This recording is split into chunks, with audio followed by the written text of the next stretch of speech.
Nabashuje mwese inzego zitandukanye zo mu murenge wa Ruli ni mu karere ka Gakenke mu ntara y'Iburengerazuba zarokoye umuturage wagwiwe n'ikirombe gicukurwamo n'amabuye y'agaciro ahari ku munsi wa kabiri ari wo munsi yararimo ashakishwa no kuvuga ko hashize iminsi igera kuri 2 yose ari gushakishwa bataramubona, ariko kuri uyu mugoroba rwose babashije kuba bamubona. Ese byagenze bite?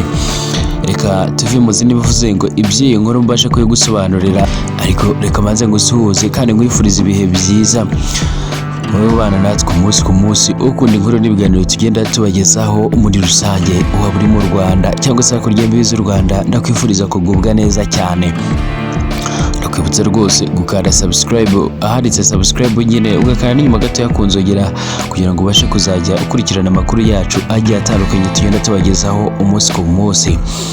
Niba kandi hari ibyo uri gukora bitari kugenda neza cyane, ndakwifuriza gukomera no kwihangana. Uyu munsi niba bitameze neza ejo birahinduka bikagenda neza cyane. Mbahaye ikaze ngiritwe birekana mugire kuko nangiye mbivuga. N'inzego zitandukanye zo mu murenge wa Ruli mu karere ka Gakenke zarokoye umuturage wagwiriwe n'ikirombe n'ubundi gicukurwamo amabuye y'agaciro hari ku munsi wa kabiri ari munsi y'ubutaka. Byumvikanye ko bitari byoroshye cyane.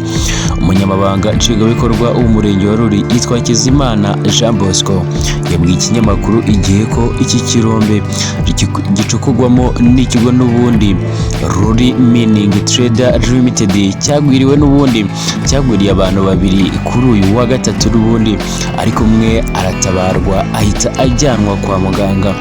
Mugenzi we witwa Ahabarurema n'ubundi w'imyaka 23 yahezemo akomeza gushakishwa muri rusange.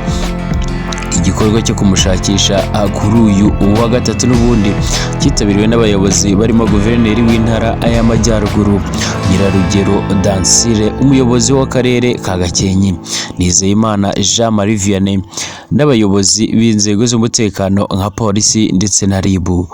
Ubwo yavuganaga n'ubundi n'ikinyamakuru igihe mu gitondo cyo kuri uyu wa kane, Hakizimana yakomeje ati ni umuntu umwe wahezemo ubwo imirimo rwose yo kumushakisha kuva ejo irakomeje n'ubu niho turi. Icyakora ntekereza ko n'ubundi tugereranyije aho tugeze n'uburebure bw'iki kirombe n'ubundi uko bwareshyaga, ndibwira ko dushobora kuba twenda kumugeraho muri rusange. Yavuze ko kandi uwahise aboneka akajyanwa kwa muganga ameze neza kuko n'ubundi yari yagize udukomere duto cyane mu maso. Ku gicamunsi cyo kuri uyu wa kane, Hakizimana yemeje ko n'umuntu wa kabiri yamaze kuba yaboneka. Yakomeje agira ati twamuvanyemo ari muzima, ubu ngubu yagejejwe n'ubundi ku bitaro ari kwitabwaho n'abaganga mu buryo busobanutse. Iki kirombe ngo cyagwishijwe n'ubundi n'imvura nyinshi yaguye kwa kabiri ndetse yamaze umwanya munini maze akigwa kwa gatatu n'ubundi mu museso. Icyakora n'ubundi bijyanye n'imiterere yacyo, ubuyobozi bwakomeje n'ubundi kugira icyizere ko umwuka urimo n'ubundi uretse amazi yaba yaragiyemo n'ubundi, ariko ngo n'ubundi kuyikinga birashoboka muri rusange bitewe n'uko ari mu musozi hagati.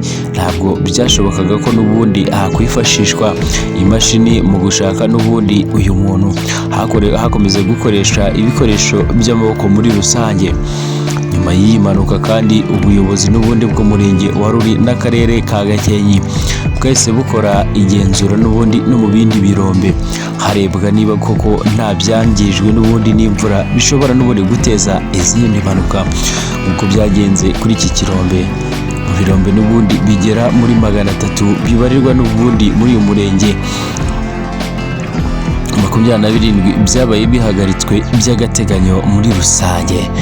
Nguko nimwe mu nkuru zitangaje rwose, aho yari amaze iminsi igera kuri 2 yose ari gushakishwa, aho ari igikorwa n'ubundi cyitabiriwe n'inzego zigiye zitandukanye, inzego z'umutekano, haba ku muyobozi w'akarere w'umurenge, guverineri w'iyi ntara y'Iburengerazuba ndetse n'abandi bayobozi b'inzego z'umutekano harimo polisi ndetse na RIB muri rusange.